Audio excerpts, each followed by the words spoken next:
Jean-Charles Alimi est chirurgien urologue. Il est aussi membre de Mères du Monde en Santé, une ONG avec laquelle il répare en Afrique les femmes victimes d'une fistule obstétricale. La fistule obstétricale, qu'est-ce que c'est? La fistule obstétricale, c'est une communication qui est anormale entre la vessie et le vagin. C'est-à-dire, il se produit un trou entre la vessie et le vagin, ce qui fait que l'urine s'écoule constamment à travers le vagin, depuis la vessie qui ne peut plus se remplir. Donc les femmes qui en sont atteintes perdent des urines 24 heures sur 24, continuellement. Ça survient lors de l'accouchement. En Afrique, il n'y a pas beaucoup de structures d'accueil pour les femmes qui sont en cours d'accouchement. Et par conséquent, si elles sont loin d'un centre, eh bien, l'enfant peut ne pas sortir, être bloqué avant le vagin, en gros. Et cet enfant va rester là plusieurs jours. Il ne va pas pouvoir descendre. Il va mourir sur place la plupart du temps. Pendant ce temps, la vessie, elle, continue à se remplir par l'urine qui arrive des reins et la compression va être de plus en plus importante, ce qui fait que le fœtus va écraser la vessie et le vagin et les vaisseaux ne vont plus arriver et la vessie va se trouer parce qu'elle ne sera plus vascularisée et donc ce trou peut être plus ou moins important et entraîner une perte d'urine perpétuelle. En Afrique subsaharienne, elle serait entre 600 000 et 3 millions à être victimes d'une fistule obstétricale. Et pour elle, c'est l'exclusion. Lorsque vous avez, dans un pays chaud, une fuite d'urine permanente, vous avez la première chose qui arrive, c'est que vous sentez mauvais, ça sent très mauvais. Deuxièmement, vous êtes en train de, ça coule constamment et il n'y a pas de couche, il n'y a rien en Afrique, donc ça coule. Alors, on met des tissus, mais ça ne suffit pas.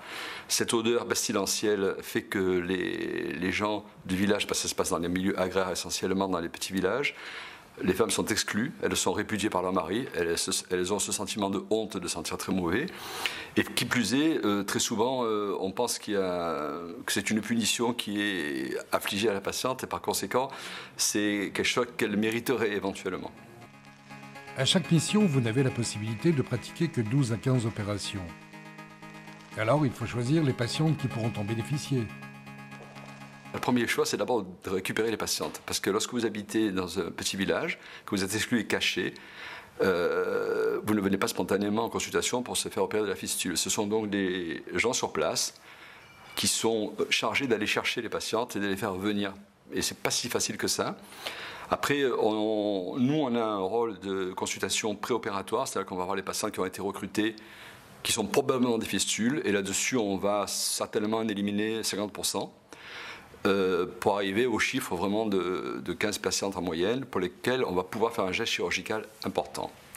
Il faut que les gens qui opèrent ces fistules soient vraiment compétents dans la matière parce qu'une fistule qui est opérée simple, qui est la première fois qu'elle a été opérée, a 90% de chances d'être guérie, c'est-à-dire que la femme retrouve sa vie, c'est-à-dire que du jour au lendemain, on bouche la vessie en quelque sorte, bon, c'est plus complexe que ça, mais elle va se retrouver avec une réinstallation dans le village, peut-être un mari, et elle reprend son travail, donc c'est un changement complet, en quelques jours ça c'est miraculeux, et voilà pourquoi quand on élimine des patientes, ben, c'est compliqué, mais on ne peut en opérer qu'un certain nombre. Formez-vous des équipes sur place et quel suivi après votre départ? On essaie de former le plus possible de personnel, en particulier infirmiers. Au Burkina Faso, on a eu un très bon contact avec un chirurgien à Ouagadougou qui s'est formé dans la fistule et qu'on a pu former. Ça, c'est une très bonne chose parce qu'il peut les faire de manière autonome. Par contre, la formation en Afrique, c'est beaucoup de difficultés parce que les chirurgiens africains ne sont pas nombreux.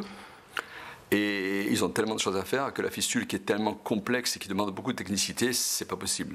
Ça, c'est le premier point. Le deuxième point, alors à part le recrutement, comment se passe le suivi? On a des gens sur place qui font une espèce de maillage.